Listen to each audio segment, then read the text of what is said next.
호세아서 8장 1절에서 8절까지입니다.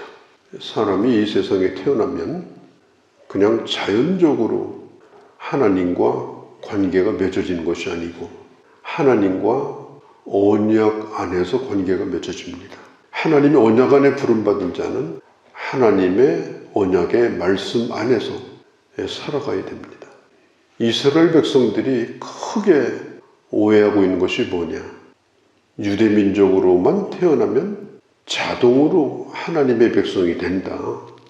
그리고 내가 잘하든지 못하든지 하나님은 언제나 용서해 주시고 언제나 사랑해 주시고 언제나 나를 축복해 주실 의무가 있다. 그렇게 당연하게 생각을 하는 사람들이 많았어요. 하나님과 인간과의 관계는 인격적인 관계입니다. 그래서 우리가 묻잖아요. 오늘 기분이 어떠십니까? 오늘 뭘 하려고 그러십니까? 오늘 무슨 생각하고 계십니까? 이게 다 인격이에요.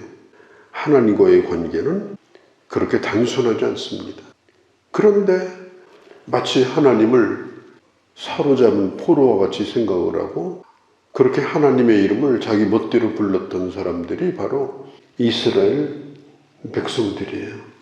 하나님과 인격적인 관계가 어느 날 불편해지기 시작합니다. 왜냐? 하나님을 떠나기 시작하는 거래요. 그래서 모든 것이 다 걸립니다. 그래서 이스라엘 백성들이 선택한 것이 뭐냐? 인격이 없는 일방적으로 갖다가 빌어도 되는, 그럼에도 불구하고 자기들에게 복을 준다고 믿는 그런 우상을 만든 거예요. 북이스라엘의 대표적인 우상이 뭐냐? 사마리아의 우상입니다. 본래 사마리아에 송아지 한 마리가 살아있던 것이 아니고 사람이 만들어가지고 거기다가 금송아지를 갖다 설치를 해놓은 거예요. 본래 있던 것이 아닙니다. 없던 것이 생긴 겁니다. 그게 다 우상입니다. 이 산에도 있고 저 산에도 있고 우리 대한민국도 얼마나 많은 우상 덩어리들이 그게 본래 거기 있었습니까? 전부 다 만드는 거지. 본래 있던 것이 아니라면 그건 다 우상이에요.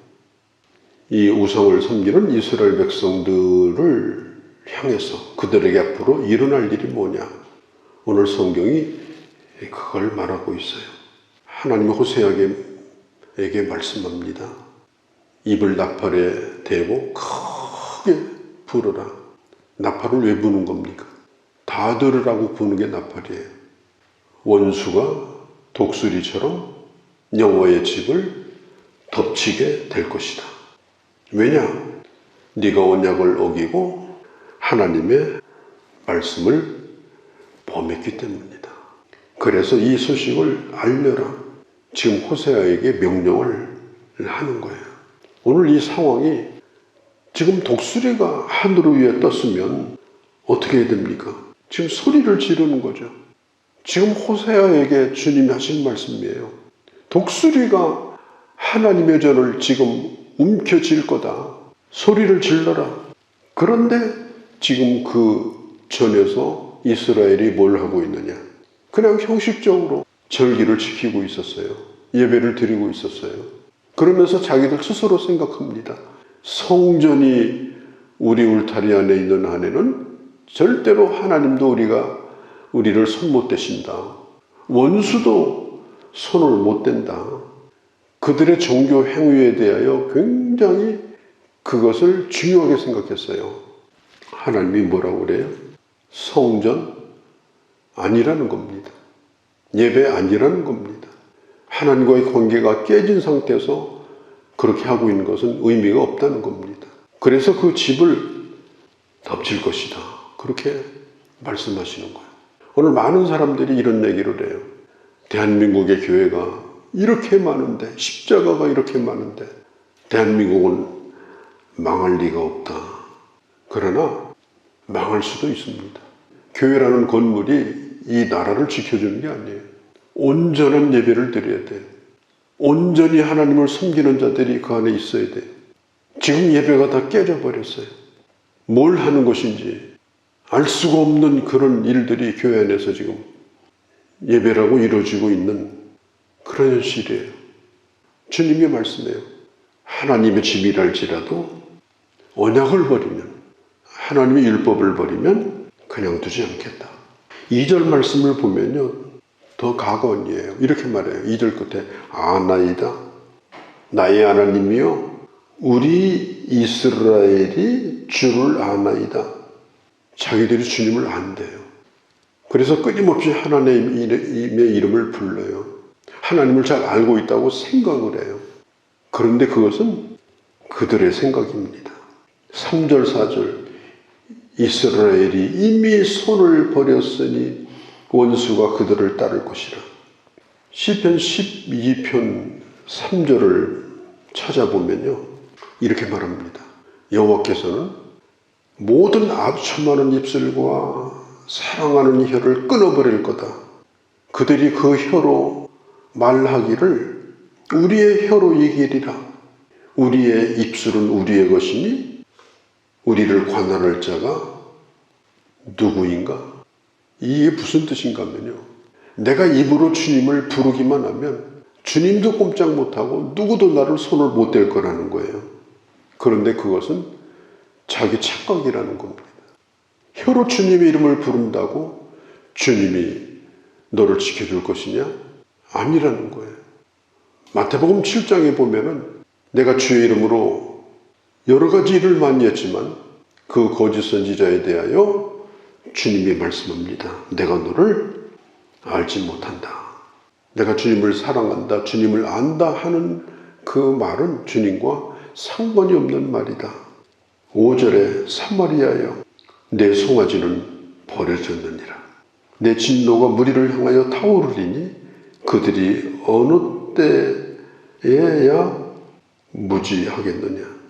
여기서 송아지가 뭐예요? 하나님을 대신한 형상이 송아지입니다. 처음에 여로보암이 송아지를 만들 때 우리는 하나님을 버리고 우상을 섬기자 그렇게 말하지 않았어요. 꼭 예루살렘까지 가서 예배를 드려야 되냐. 거리도 멀고 이미 또 남북이 분열이 됐으니까 우리끼리 뭐 만들어야 되지 않느냐. 만드는 게 뭐냐? 금송아지였어요. 그들은 금송아지를 우상이라고 부르지 않고 하나님의 형상이라고 그들은 금송아지를 그렇게 불렀어요. 편리하게 예배드리자. 먼 곳까지 가지 말자. 뭘 1시간까지 걸려서 예배드리러 가냐. 우리가 편리를 봐주겠다. 그게 금송아지의 시작이에요.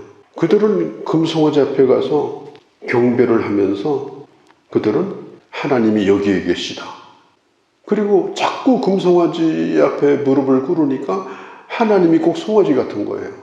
송아지처럼 성실하고 송아지처럼 순종적이고 마치 자기의 재물처럼 하나님이 자기들을 위해서 희생하는 재물처럼 자꾸 그렇게 점점 깊이 빠져가는 거예요. 그게 여로보암이 만든 금송아지 우상입니다. 오늘날도 마찬가지 아닙니까? 하나님을 믿지도 진심으로 섬기지도 않으면서 끊임없이 입으로 하나님을 부르고 자기가 만들어 놓고 자기가 생각하고 있는 하나님에게 자기 생각 속에 머물러 있는 하나님에게 끊임없이 하나님을 부르는 거예요. 그건 자기 하나님이지 그것은 여호와 하나님이 아니에요. 이런 금송아지 한 마리씩 얼마나 많은 사람들 속에 지금 들어가 있습니까? 하나님을 섬겨야지. 자기 하나님을 섬기는 거예요. 하나님을 자기 머릿속에 가둬놓고 내가 주를 사랑하나이다. 내가 주를 아나이다. 대놓고 우상을 섬긴 게 아닙니다. 이스라엘 백성들이 하나님이라고 섬긴 것이 결국은 하나님과 상관없는 우상이었습니다. 그래서 여로보암의 금송아지는 아니라고 말하는 거예요. 나는 그런 하나님이 아니다. 나는 금송아지의 하나님이 아니다. 어떤 것도 만들어 놓지 말라. 하나님께서는 하나님의 백성들을 말씀으로 다스리기를 원합니다. 그래서 우리는 끊임없이 하나님의 말씀을 들어야 됩니다. 어떤 형상을 만들어 놓고 자꾸 그걸 생각하고 거기에 뭘 고정시켜 놓고 또 신학적으로도 그래요. 내가 무슨 주의다, 나는 알미니안주의다, 무슨 칼빈주의다. 그런 주의에 빠져가지고 하나님은 오직 말씀과 성령으로 찾아오시는 분입니다. 그래서 1절에 있는 것처럼 언약과 하나님의 말씀을 버렸기 때문에 하나님의 집을 내가 허물어 버릴 것이다. 이렇게 주님이 오늘 여기 말씀하고 계신 거예요. 편리하게 살라. 편리하게 예수 믿어라. 그래서 점점 우상을 화려하게 만들고 금칠이 벗겨지면 또 금칠하고 말이죠. 사람들 보기에 그럴듯하게 만들려고 끊임없이 그렇게 했지만 그건 예배가 아니었습니다. 7절에 보면 이렇게 우상을 섬기면 어떻게 되겠는가? 바람을 심는 것과 같다. 바람을 심으면 광풍이 돼서 돌아온다. 바람을 심는 게 뭐예요? 무의미하게 습관적으로 헛된 예배를 드리고 있는 거예요. 바람을 심는 거예요. 그런데 그게 바람으로 끝나지 않아요. 그것이 쌓여지고 쌓여져서 나중에 광풍이 돼가지고 돌아오겠다. 하나님 앞에서 헛된 종교 행위는 결국은 그것은 광풍이 되어서 그 자신을 삼켜버리고 맙니다. 그리고 그것은 열매가 없는 헛된 일이 되어버리고 말 것이다. 하나님 앞에서 합당한 것으로, 하나님이 보시기에 좋은 것으로 우리는 하나님 앞에서 살아가야 된다.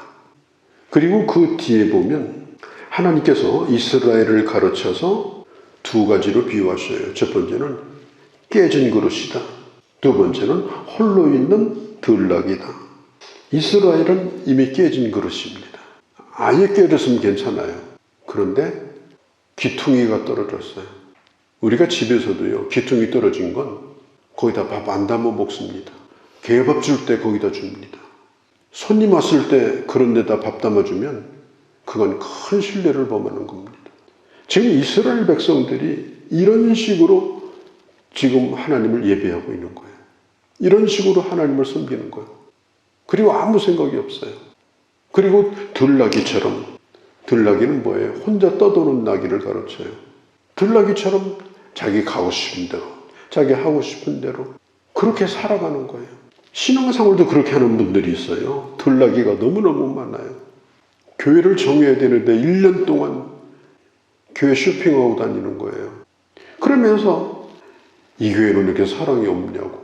자기가 사랑이 없는 건 전혀 생각하지 않고 자기 대접 안 해준다고. 왜 이렇게 사랑이 없냐고. 또 자기 보기에 좀 누추하면 이 교회는 이렇게 작냐고 그러고요. 자기 마음에 안 들면 여기는 말씀이 왜 그러냐고. 전혀 옳은 얘기가 아니에요. 그리고 지금도 들나귀처럼 돌아다니는 이런 예수 믿는 신자들이 지금 얼마나 많아요, 길바닥에. 호세아서에 나와 있는 이 8장의 상황은 교회 밖에서 일어나는 일이 아닙니다. 교회 안에서 일어나는 하나님의 백성들 안에서 이루어지고 있는 영적인 현실을 지금 가르치고 있는 것입니다. 그러면서 기둥서먹 하나씩 두고 살죠. 그게 오늘 여기 보면 아수르 같은 그런 나라들이에요. 애국 같은 나라들이에요. 돈 벌어서 거기다 조공 다 바치고 자기들을 지켜줄 줄 알아요. 그리고 그들을 사랑하여 따라갔어요. 그런데 어떻게 됐습니까? 결국은 버림을 받습니다. 철저하게 이중적인 그런 신앙생활의 결과는 우상에게도 버림받고 하나님에게도 버림을 받습니다.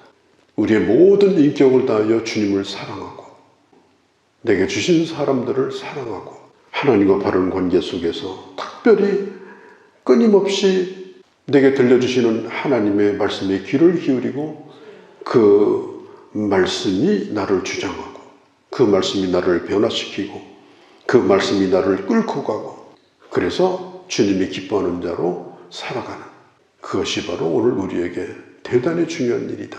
이걸 지금 가르쳐주고 있는 것입니다.